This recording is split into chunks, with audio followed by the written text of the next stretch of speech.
Jean Charest has had most of the best jobs in politics this country has to offer. Deputy Prime Minister, Premier of Quebec, youngest federal cabinet minister ever. He was 28.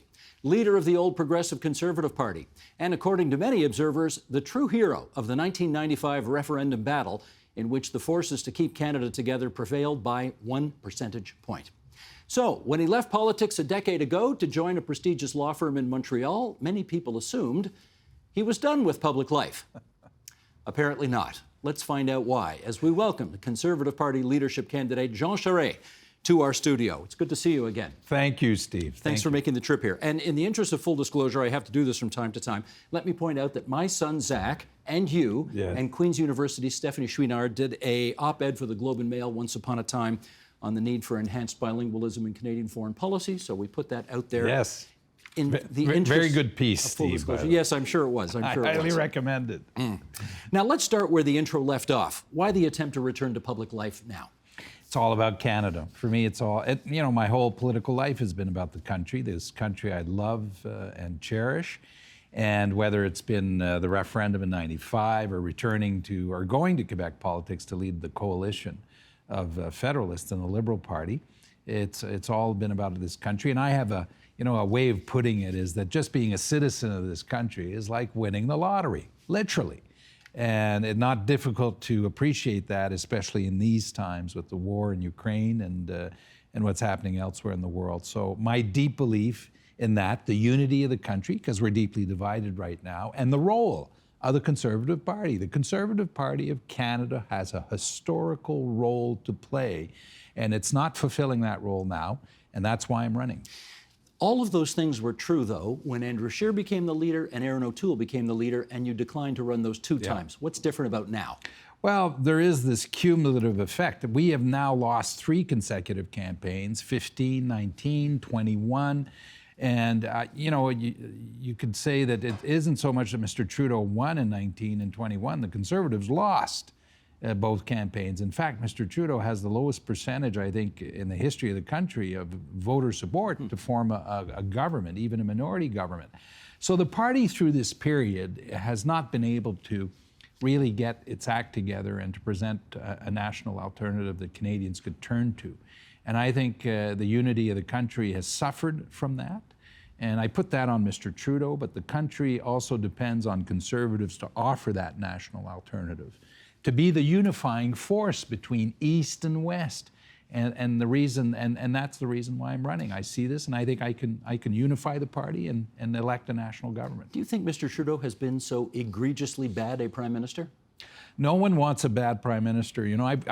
We've been around a long time. And I care about the country. I want the Prime Minister to do well, no matter who that person is. Frankly, I want the country to do well. But we are way below our potential. And I don't think Mr. Trudeau has been offering the country the kind of leadership we need, and whether economically, for example. It's all been about spending, and we did have to do a lot of spending during COVID. But now's the time to pull out of COVID, to look ahead, to start to promote policies that grow the economy and that unite the country. And on that count, I think the country can do much better than what Mr. Trudeau's been offering. Given that the President of the United States is 79 years old, I'm hardly going to sit here and say, are you too old to do this job? Because you're only 63. But you have been away from the political stage for a decade. And there will be many younger people watching us today who simply don't know much about you. So we're going to, in an attempt to help them understand who you are, do a bit of lightning round here on what kind of conservative you are. Why don't we start with that? How would you define your conservatism? Well, I'm not a hyphenated conservative. Let me start there. And I have real problems with identity politics, which has been a big part of Quebec politics. I'm a conservative who believes in a number of core values. Now, let me name them. I'm a fiscal conservative. When Mr. Legault came into government after 15 years of Liberal government, he was left with an $8 billion surplus, Steve. Senior Premier Quebec. Yes, and a higher credit rating in Quebec than Ontario. I believe in a market-based economy. I believe in economic policies that promote economic growth for the purpose of increasing the amount of money people have in their pockets. I believe in supporting families. I believe in the rule of law, law and order, which is a strong conservative value and a value on which I diverge from Mr. Poilievre because he chose to support the blockades, which I find really objectionable. If you're someone who makes laws, change laws, you cannot support people who break laws. And the other value that is very much a Canadian conservative value is federalism and the way we have operated the country, the way we have practiced federalism with a premise of respecting the jurisdictions of the provinces. And we are the party that has had that ability to make our federal system work. So those are the basic values in which I believe and govern my whole political life, no matter where I was. Okay, so you're pro-family. Does that mean you're a social conservative? It doesn't mean that I don't define myself as a social conservative, though I do have a lot of respect for those who may define themselves that way. Because they're faith-based individuals, they believe in their family and communities, they're extraordinary people. But I don't hyphenate myself in that way. The values I've just described are the ones that, but I am a big believer in family.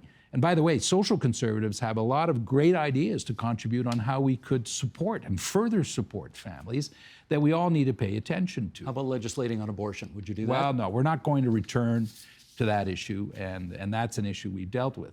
But again, I'm very respectful of those who may consider themselves as being social conservatives, though I don't want to hyphenate myself.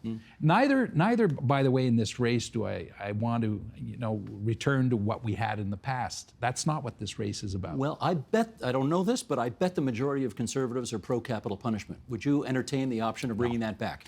Not at all, and I voted against capital punishment in the House of Commons. And so, but a political party, Steve, is a living institution.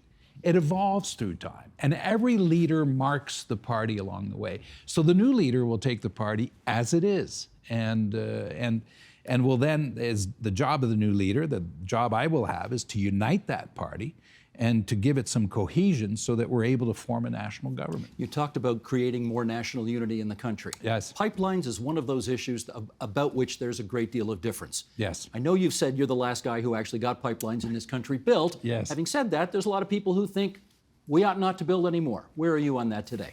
I think we should look at every project on its merit, and yes, I am favorable to pipelines. And by the way, it does make a difference. If the Prime Minister of the country has no opinion on a project, and a big project, chances that it get done are pretty slim.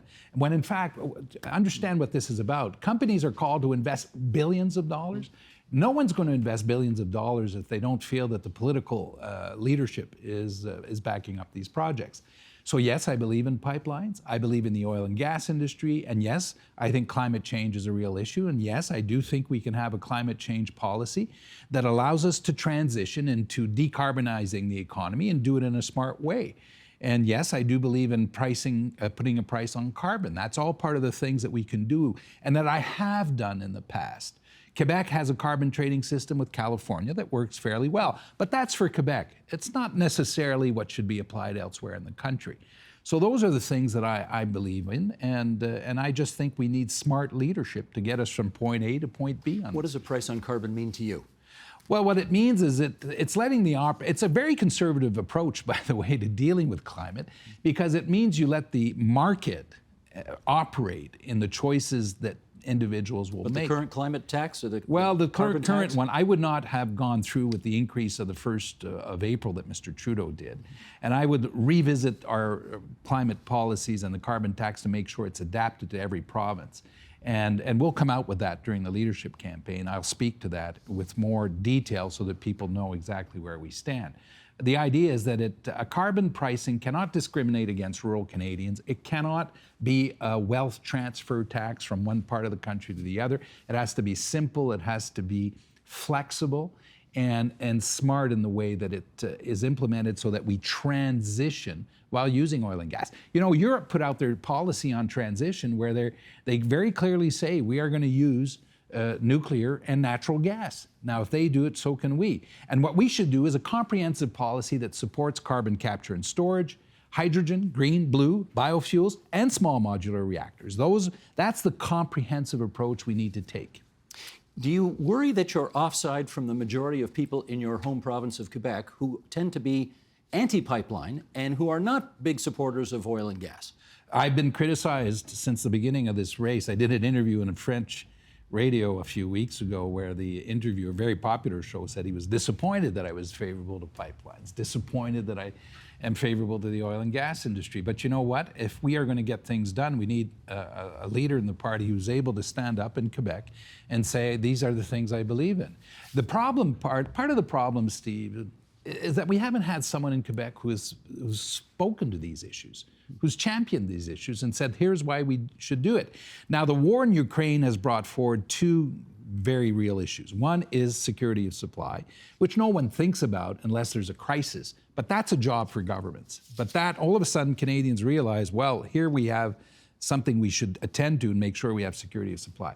The other issue is that we could have very well be an alternative to supplying oil and gas to Europe had we had our act together and done pipeline projects. And now the cruel situation we're in is that Europeans are indirectly funding Russia to attack Ukraine.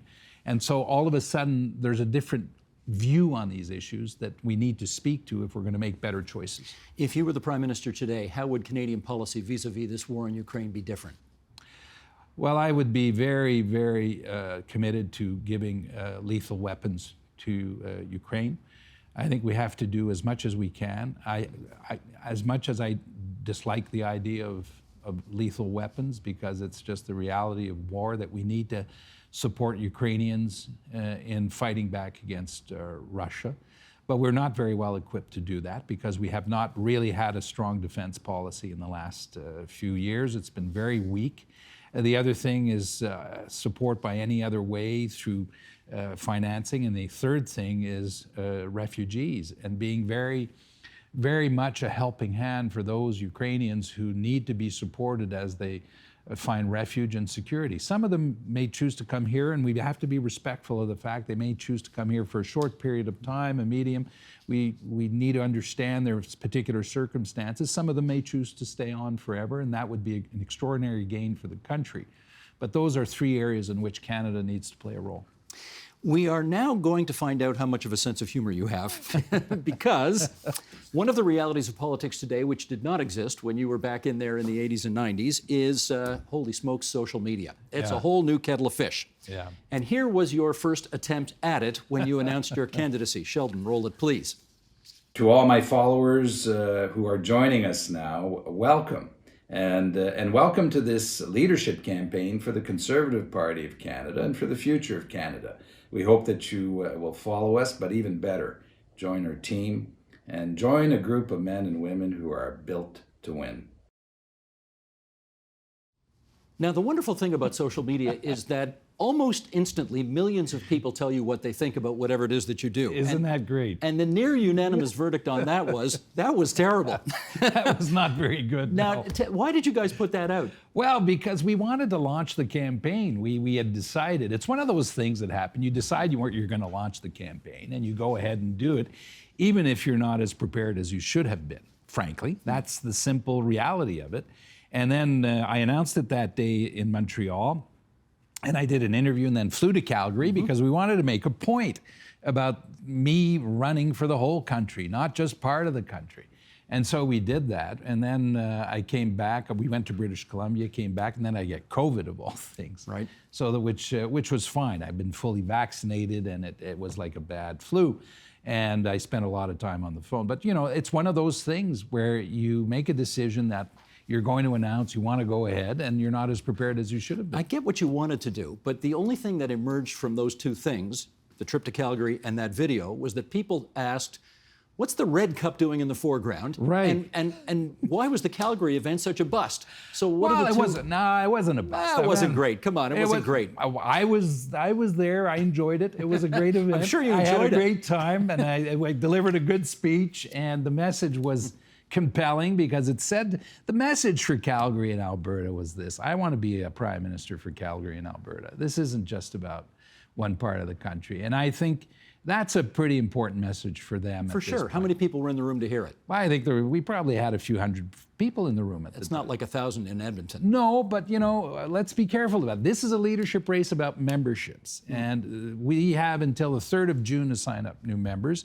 And the campaigns are taking different approaches. Let me remind you, the front runners in the 2 last campaigns lost. True enough. And True enough. you, at the end of the day, it's about getting new members to sign on, come in, support you, and also getting those who are already there to also support me in the campaign. And on that front, we're doing very, very well. Well, since I took a shot at you there on your social media, I feel an obligation to show the other side, which is you guys got the hang of it eventually. And when Tom Brady retired Yes. and then unretired as quarterback of the Tampa Bay Bucks, go ahead, Sheldon, put this up. He came back with a tweet saying, I'm coming back. And you said, I feel the same way, Tom. There you go. So you're back in the game as well.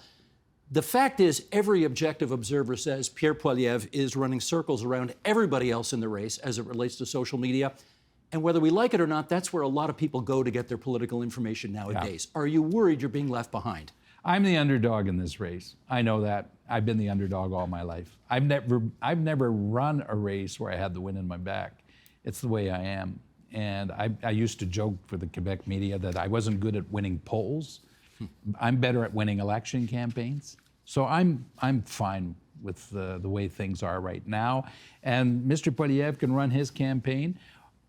At the center of it all, though, is a choice. I mean, do we want American-style politics here? Do we want wedge politics? Do we want, attack dogs and the kind of politics that Americans practice, or do we want to be Canadians? That's the basic. And a lot of people watching this leadership race, who may or may not be conservatives, intuitively understand that the choice will be consequential for the country. I will either go down one road or the other.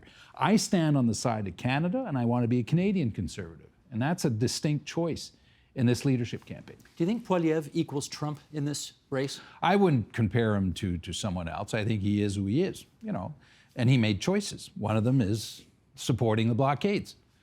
Frankly, I don't think a person who has the privilege of making laws and changing laws can actually treat the laws of the land like a buffet table where you choose what you like and you don't like.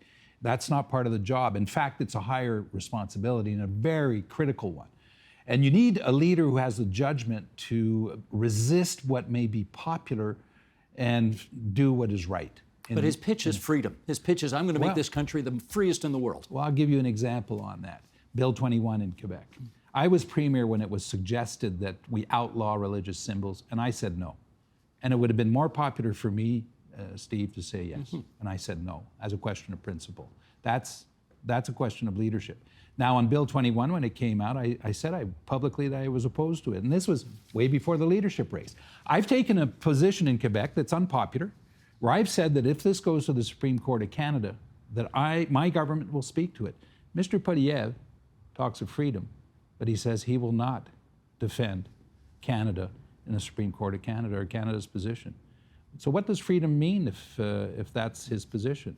If it's just a word, it's not very significant. That's a major difference between him and I. We don't have time here to go through chapter and verse of all of the things that you may have done during the decade that you were in the private sector, but I would like to pluck one thing out. And I know you've spoken about this before, but again, a lot of people will not have heard about it. Your law firm represented Huawei, the Chinese-owned company, at the time that the two Michaels were incarcerated unjustly in China. And I guess a couple of questions on that. Number one,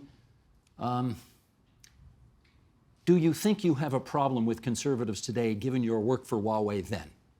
Well, the two Michaels were the subject of a government-sanctioned kidnapping in China, to be very clear.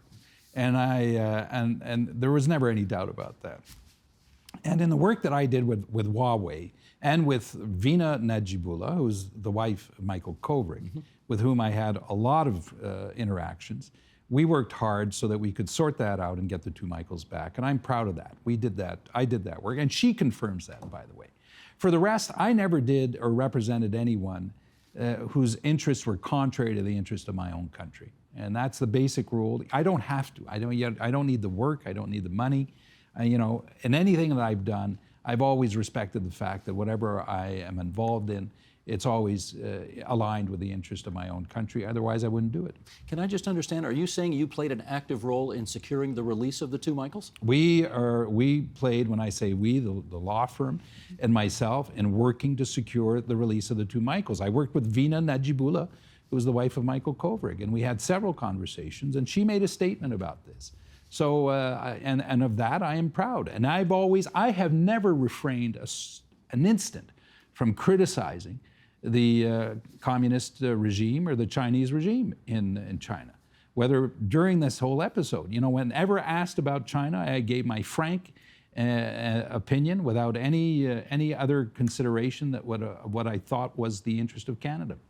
All right, last couple of minutes here, so we'll do a little bit more housekeeping. You've said you're making a comeback into public life. Yeah. Is that only if you win the leadership? I'm going to win the leadership. We'll take this a step at a time. I'll win the leadership and then lead the party, and that's what we need to do. That's what I'm focused on. But if you don't win the leadership, are you committing to running for the Conservatives in the next election? I'm going to win the leadership, Steve, and that's it. So if somebody else wins the leadership, what are we saying? We'll take this a step at a time. I'm going to win the leadership of the party, and I will lead the party into the next campaign. Okay. We know you and Patrick Brown are close friends, and we know that in part because he had a poster of you on his wall as a teenager in his bedroom, which is a little bizarre, but anyway. Would you have anything to... I understand what you're saying in terms of the role you think the Conservative Party of Canada ought to play in the unity of the country and offering an alternative to the current government, etc. Could you have anything to do with a Conservative Party that was led by Pierre Poilievre? I'm going to give you. I can only give you the same answer and tell you that I'm going to win this leadership race, and I care about the party, and I want to lead it into a national campaign with a national government. Now, on Patrick Brown, there was this stories that said we had some sort of an agreement or deal, and that's not true. There is no deal. The members of the party will decide who the leader is. I've known Patrick for a very long time. He started in politics with me as a young Conservative, and we've stayed in touch over the years, and I have a lot of respect for him. So it's a good thing that he's in this race. I think he'll make a very substantial contribution to the race, and I wish him well. And in the interest of full disclosure, there's a book out there about his life, which my wife wrote. So I put that on the record for people's edification. You have an active family, Steve. Apparently, which gets me in trouble from time to time. Monsieur Charest, we thank you very much for coming into the studio. We don't have guests in the studio very often, maybe hardly ever over the last 2 years. So we're happy to have made an exception for you and wish you well on the campaign trail. Thank you very much. The Agenda with Steve Paikin is made possible through generous philanthropic contributions from viewers like you. Thank you for supporting TVO's journalism.